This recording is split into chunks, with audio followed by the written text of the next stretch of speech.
देखने का नजरिया। एक गांव में एक बहुत बड़ा जमींदार रहता था। वह एक साधु के छोटे से आश्रम में गया।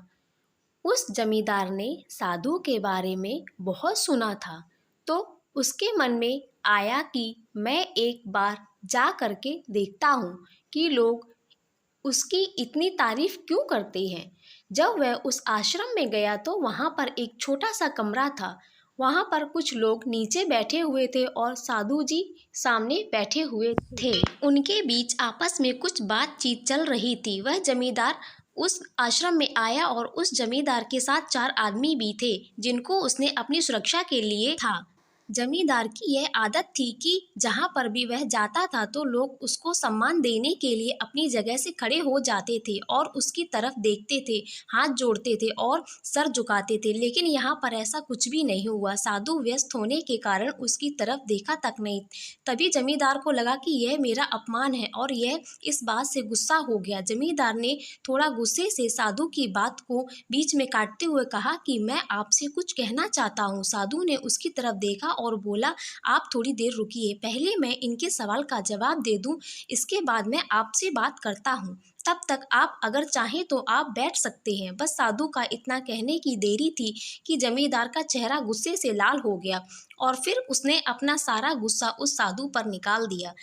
अभी तक वह जमींदार बहुत तमीज से आप कह करके बात कर रहा था, लेकिन अब वह तू तड़ाक पर उतर आया। जमींदार ने उस साधु को कहा, तुझे पता भी है मैं कौन हूँ और तू किससे बात कर रहा है। साधु ने उसकी तरफ देखा और कहा, मुझे इससे कोई फर्क नहीं पड़ता कि आप कौन हैं, लेकिन आप जो कोई भी है, अगर आप चाहते हैं कि मैं आपके सवाल का जवाब दूं या आपसे बात करूं तो आपको कुछ देर रुकना होगा।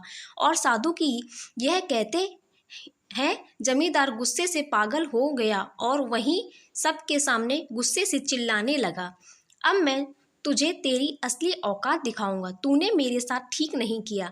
तुझे पता भी है मैं तेरे बारे में क्या सोचता हूँ। साधु ने फिर से जमींदार की तरफ देखा और बड़े ही प्रेम से कहा कि मुझे इससे कोई फर्क नहीं पड़ता कि आप मेरे बारे में क्या सोचते हैं। आप जो चाहें वह मेरे बारे में सोच सकते हैं।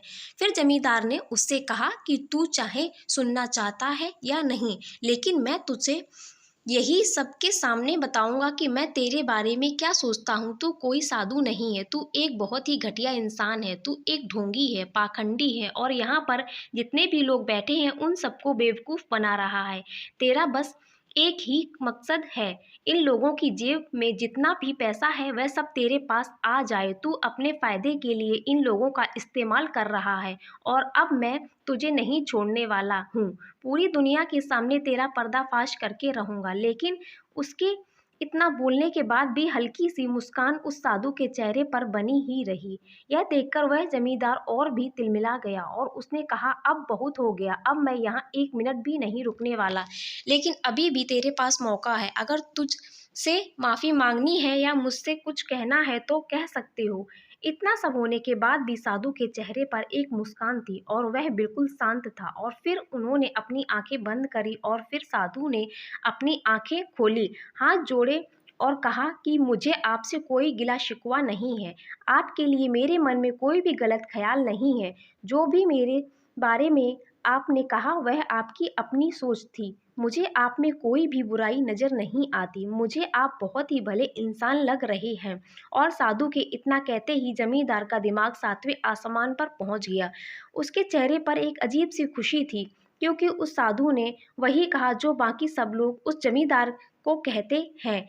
और वह खुशी खुशी उस आश्रम से अपने घर की तरफ चला गया और जाकर के अपने पिताजी के साथ में बैठ गया।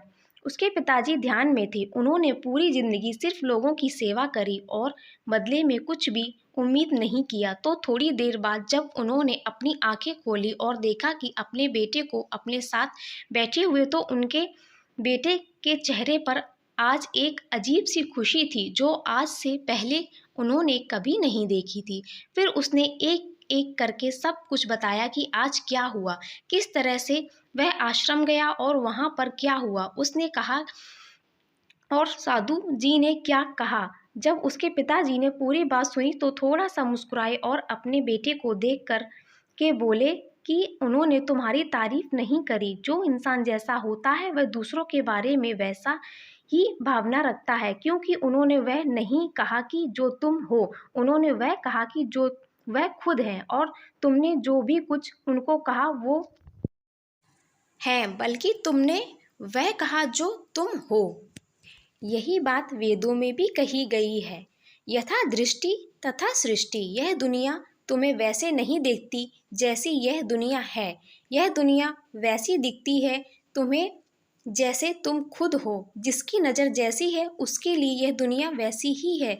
तो अगर तुम अपनी दुनिया को बदलना चाहते हो तो उसका सिर्फ एक तरीका है, अपनी नज़र को बदलो।